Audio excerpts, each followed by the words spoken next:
দীঘা মানেই বাঙালির প্রিয় সমুদ্র তীর। বছরের প্রায় সবসময় এখানে ভিড় জমে থাকে পর্যটকদের। সকাল থেকে রাত পর্যন্ত সমুদ্র তীরে থাকে কোলাহল, পর্যটকদের উত্তেজনা। কিন্তু এই ভিড়ভাট্টা থেকে সরে এলেই সামান্য দূরে রয়েছে একেবারে অন্যরকম পরিবেশ। রামনগরের চন্দনপুর গ্রামের চৌধুরী জমিদার বাড়ির জগন্নাথ মন্দির। বহু ইতিহাস বিজড়িত জমিদার বাড়ি ঘেঁষে দাঁড়িয়ে থাকা এই মন্দিরে নেই কোনো ভিড়, নেই হইচই, বরং চারপাশে ছড়িয়ে আছে শান্তি, প্রশান্তি আর ভক্তির আবহ। এখানে এলেই মন ভরে যায় ভক্তিতে। আর মন্দিরের ইতিহাস শুনতে শুনতে আপনি ফিরে যাবেন প্রায় 2 শতাব্দীর আগের ব্রিটিশ শাসনকালে। চন্দনপুর চৌধুরী বাড়ির যে জগন্নাথ মন্দির, সেই জগন্নাথ মন্দির শতাব্দী প্রাচীন, পুরনো। পাশের মির্গোদা গ্রামের লালাজি নামক জনৈক ব্যক্তি এখানকার জগন্নাথ দেবের দারু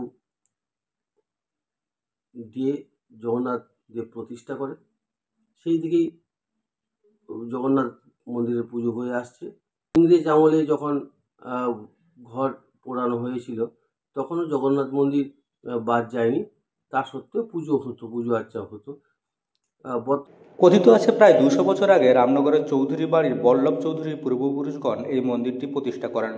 পাশের পদুবাড়ি গ্রামের জমিদার সরোজ রঞ্জন রায় এখানে বিগ্রহ প্রতিষ্ঠা করেন।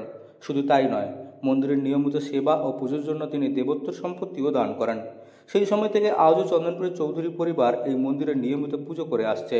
মন্দিরের সঠিক স্থাপনার বছর না জানা গেলেও জমিদার পরিবারের বর্তমান সদস্যদের দাবি প্রায় 2 শতাব্দী আগে থেকেই মন্দিরের নিয়মিত পুজো চলছে। ভক্তি নয়, স্বাধীনতা আন্দোলনেরও অংশ। স্থানীয়দের কথায় ব্রিটিশ বিরোধী বিপ্লবীদের আশ্রয়স্থল ছিল এই চৌধুরী বাড়ি। ব্রিটিশ পুলিশ সেই খবর পেয়ে একসময় আগুন লাগিয়ে দেয় বাড়িতে। পুড়ে ছাই হয়ে যায় বহু ঐতিহ্যবাহী জিনিসপত্র ও নথিপত্র। তবুও আগুনে ক্ষতিগ্রস্ত না হয়ে টিকে থাকে এই মন্দিরটি। আজও যেন সেই আগুনে পোড়া অতীতের সাক্ষী হয়ে দাঁড়িয়ে আছে এই জগন্নাথ মন্দির। সময়ের সঙ্গে সঙ্গে মন্দিরটি ভগ্নপ্রায় অবস্থায় পৌঁছেছিল, কিন্তু বর্তমানে চৌধুরী পরিবারের উদ্যোগে মন্দিরটি নতুনভাবে সংস্কার করা হয়েছে। স্থানীয় মানুষের সহায়তায় পুনর্নির্মাণের পর এখন মন্দিরের ভিতরে ও বাইরে দেখা যায় অপূর্ব কারুকার্য। স্থাপত্যে স্পষ্টভাবে ফুটে উঠেছে প্রাচীন কলিঙ্গ রীতির ছোঁয়া। মূল গর্ভগৃহে জগন্নাথ, বলরাম ও সুভদ্রার মূর্তি স্থাপন করা হয়েছে, যা পূর্ণ ভক্তি ও আস্থার প্রতীক। দীঘার কোলাহল থেকে কয়েক মুহূর্তের শান্তি খুঁজে নিতে চাইলে এই মন্দির হতে পারে আপনার জন্য অনন্য গন্তব্য।